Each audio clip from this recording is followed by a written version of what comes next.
यह बात उस जंगल की है जिसके बारे में कहा जाता था, वह जंगल रास्ता नहीं देता, सिर्फ वापस बुलाता है। जंगल के बीचों बीच एक पुराना तालाब था। तालाब का पानी काला था, इतना काला कि उसमें आसमान का प्रतिबिंब भी नहीं दिखता था। दिन में लोग वहां से जल्दी जल्दी निकल जाते और रात में कोई उधर जाने की हिम्मत नहीं करता। गांव के बुजुर्ग कहते थे, उस तालाब में कुछ डूबा नहीं है, वह खुद लोगों को डुबोता है। लेकिन रघु, जो शहर से आया एक लकड़हारा था, इन बातों पर हंसता था। उसे लगता था डर सिर्फ कमजोर लोगों के लिए होता है। रघु रोज जंगल में लकड़ी काटने जाता था। शाम को जब सब लोग घर लौट आते, वह तब भी जंगल के अंदर रहता। एक दिन सूरज ढलने लगा, आसमान लाल से काला होने लगा, हवा अचानक ठंडी हो गई। रघु को लगा जैसे कोई उसके कान के पास फुसफुसाया हो। उसने पीछे देखा, कोई नहीं। वह आगे बढ़ा, लेकिन अब उसके कदमों के साथ एक और कदमों की आवाज आने लगी। रघु रुका, आवाज भी रुक गई। उसका दिल जोर जोर से धड़कने लगा। उसने खुद से कहा, बस हवा होगी। लेकिन तभी पेड़ों के बीच उसे एक काली परछाई दिखी। वह परछाई इंसान जैसी नहीं थी।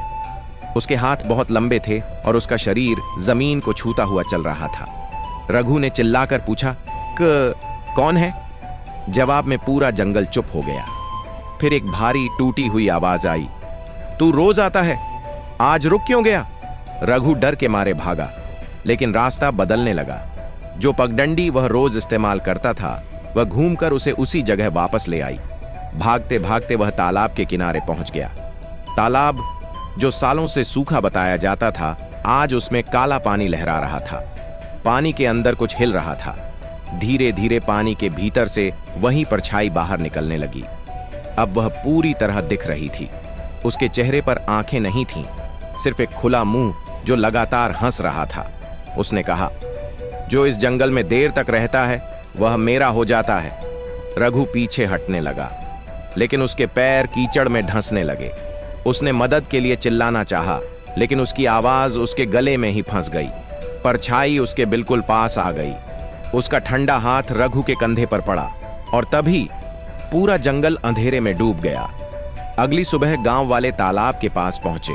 वहां न रघु था, न उसके पैरों के निशान, सिर्फ उसकी कुल्हाड़ी तालाब के किनारे पड़ी थी, जंग लगी हुई।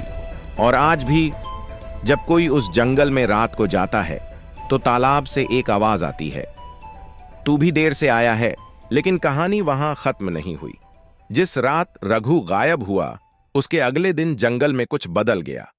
पेड़ पहले से ज्यादा खामोश हो गए।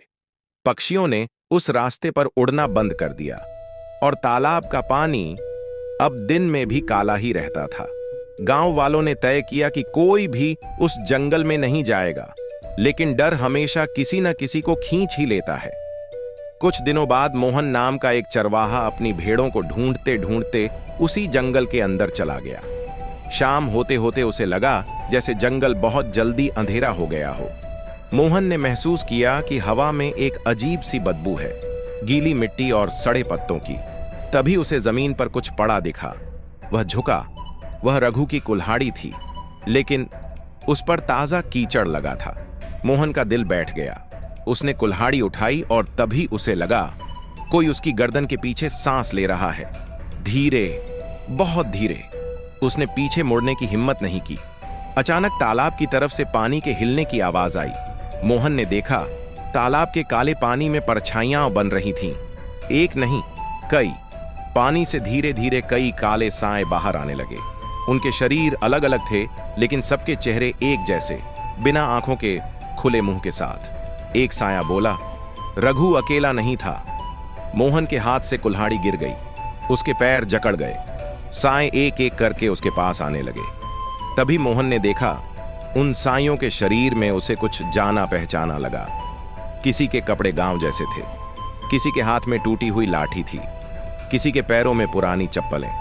मोहन समझ गया, ये सब वही लोग थे जो सालों से जंगल में गायब होते आए थे। एक साया उसके कान में फुसफुसाया, हम सब यही हैं। मोहन ने पूरी ताकत से चिल्लाया। उसकी आवाज जंगल में गूंज उठी, लेकिन जवाब में पूरा जंगल हंस पड़ा। अगली सुबह गांव वालों ने तालाब के किनारे दो चीजें देखीं, रघु की कुल्हाड़ी और मोहन की लाठी।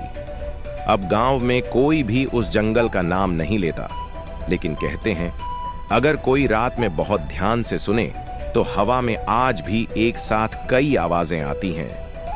अब अगला कौन? मोहन के गायब होने के बाद गांव में सन्नाटा छा गया। अब कोई बच्चों को भी शाम के बाद बाहर नहीं निकलने देता था। दरवाजे सूरज ढलते ही बंद हो जाते, दिए जलते थे, लेकिन रोशनी के बावजूद अंधेरा बना रहता था। सबसे अजीब बात यह थी कि अब हवा जंगल की तरफ से नहीं, तालाब की तरफ से आने लगी थी, और उस हवा में अब भी आवाज थी, फुसफुसाती हुई। एक रात गांव का सबसे बूढ़ा आदमी हरदेव बाबा अपने घर के बाहर बैठा था। बाबा ने जंगल बहुत देखा था, उसे डर कम ही लगता था, लेकिन उस रात उसने कुछ ऐसा देखा जिससे उसकी उंगलियां कांपने लगीं। गांव के बाहर तालाब वाली दिशा से काली धुंध उठ रही थी। वह धुंध धीरे धीरे गांव की ओर बढ़ रही थी। बाबा ने मंत्र पढ़ना शुरू किया, लेकिन तभी उसने धुंध के अंदर किसी को चलते देखा। एक परछाई, वही लंबी बाहें, वही टेढ़ी गर्दन, लेकिन इस बार वह जंगल में नहीं थी, वह गांव में आ चुकी थी। बाबा चिल्लाए, दरवाजे बंद करो, लेकिन तब तक देर हो चुकी थी।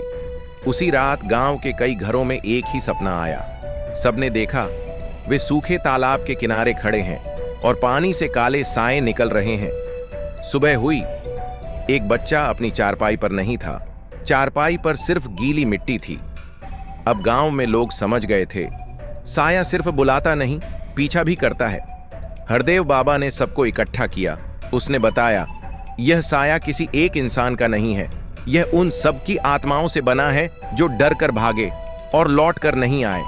बाबा ने कहा, इसे रोकने का एक ही तरीका है, तालाब को फिर से सूखा करना और साए को वहीं बांध देना। लेकिन समस्या यह थी, तालाब तक जाने का रास्ता अब रात के बाद गायब हो जाता था। फिर भी 3 लोग आगे आए, हरदेव बाबा, एक जवान लड़का अमन और मोहन की पत्नी सीता। वे रात के ठीक पहले जंगल में घुसे। जैसे ही सूरज डूबा, जंगल ने रास्ता बदल लिया। पेड़ घूमने लगे, जमीन नरम हो गई। तालाब के पास पहुंचते ही काला पानी उफान मारने लगा। फिर पानी से आवाज आई, इतने सालों बाद कोई अगर मुझे बांधोगे तो यह जंगल मर जाएगा। गए, उन्होंने समझ लिया यह साया जंगल की ही आत्मा बन चुका था। बाबा ने आखिरी मंत्र पढ़ा। तालाब का पानी धीरे धीरे नीचे जाने लगा। साए चीखने लगे। एक जोरदार आवाज हुई। अचानक सब कुछ शांत। सुबह हुई, तालाब सच में सूख चुका था। गांव बच गया, लेकिन हरदेव बाबा वहां नहीं थे। तालाब के बीच उनकी माला पड़ी थी, और आज भी अगर कोई उस जंगल में बहुत ध्यान से सुने तो एक बूढ़ी आवाज कहती है, मैं यहीं हूं ताकि तुम बच सको।